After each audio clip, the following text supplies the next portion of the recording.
チョちゃん手で臭みが止まる。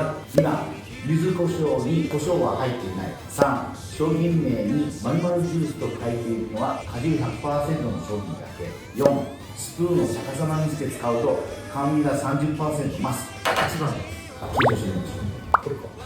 入ってないよ。入ってないです。10% オレンジ果汁入り飲料、名称オレンジジュース。正解ですね。何その行動。